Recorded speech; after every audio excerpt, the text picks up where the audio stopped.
سلام. دادستانی کل افغانستان دستور داده است 9 تن از کارمندان عبدالرشید دوستم معاون اول رئیس جمهور را دستگیر کنند. به گفته دادستانی این افراد به بدرفتاری با احمد ایشچی رئیس پیشینی ولایت جوزجان متهم می شوند که یک رقیب دوستم به حساب می رود. احمد ایشچی ماه نوامبر گفت که افراد دوستم او را ربوده و عذاب و شکنجه کردند. درباره دستور بازداشتی افراد و محافظان دوستم که یک مسئله حساس در افغانستان به حساب می رود صحبت داریم با همکارم ژکفر احمدی از رادیو افغانستان آزاد.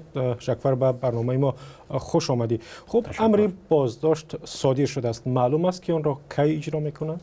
آنچه تا حالا مشخص نیست است که ما نمیدانیم دستور لوی سارنوالی افغانستان برای بازداشت 9 تن از محافظان و افراد نزدیک به جنرال دوستم معاون اول ریاست جمهوری افغانستان چی زمان تطبیق میشه. در صحبتی که امروز با صدیق صدیقی سخنگوی وزارت داخلی افغانستان ما داشتیم، آقای صدیقی گفت که حکم لوی سارنوالی را دریافت کردند و ماموران پلیس ملی افغانستان این حکم را تطبیق میکنند. آقای صدیقی گفت که هر زمانی که اقدامات در این خصوص اجرا شد، مردم و رسانه ها را در میان خواهند گذاشت. جمشید رسولی سخنگوی لوی سارنوالی افغانستان دادستانی بدون شک دیشب در صحبت با رادیو آزادی گفت که انتظار دارند تا اداره های مسئول حکم لوی سارنوالی را به موقع و به زودترین فرصت اجرا بکنند. به گفته آقای رسولی این 9 تن به اتهام بدرفتاری با والی پیشین جوزجان احمد ایشچی باید بازداشت شوند. خودی افرادی دوستم راجع به امر دادستانی چی گفتند؟ چه واکنشی کردند؟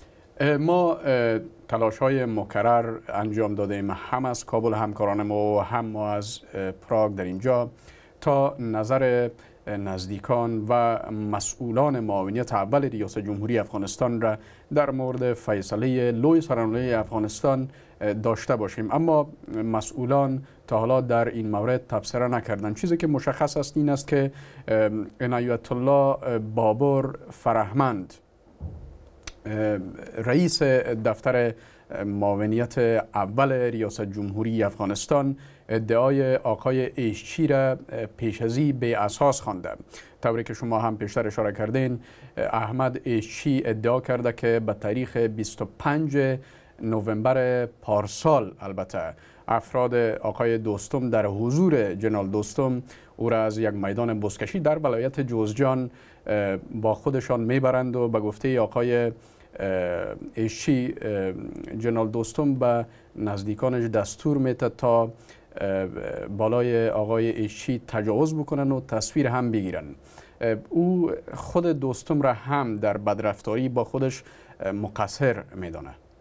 و ژکفر، از خودی دوستم هم در گذشته خواستند که در رابطه به همین ادعاهای احمد ایشچی به دادستانی حاضر شود و به سالها پاسخ بگوید و تا حال نرفته است. اگر بازم از دعوتها سرپیچی کند چی می شود؟ روشن نیست که دقیقا نهادهای عدلی و قضایی افغانستان عملا چی برخورد خواهند کرد در صورت حاضر نشدن جنرال دوستم برای تحقیقات در این مورد. به اساس گزارش روزنامه وال استریت ژورنال، فرید حمیدی لوی سارنوال افغانستان گفته که 3 بار آقای دوستم البته نامه‌ای را از طرف لوی سارنوالی دریافت کرده تا به تحقیقات در این مورد حاضر شود، اما به گفته آقای حمیدی جنرال دوستم از شرکت در روند تحقیقات خودداری کرده. طوری که در گزارش وال استریت ژورنال هم اشاره شده، به گفته آقای حمیدی البته اگر جنرال دوستم در روند تحقیقات همکاری نمیکنه، میتونه وظیفهش به حالت تعلیق درآید و او در حبس خانگی به سر ببره. تشکر. ژکفر احمدی همکارم از رادیو افغانستان آزاد صحبت میکرد در باره امر دادستانی افغانستان برای بازداشت 9 تن از افراد ژنرال دوستم، یکی از جنگسالاران افغان و معاون اول رئیس جمهوری افغانستان. تشکر ژکفر. سلامت.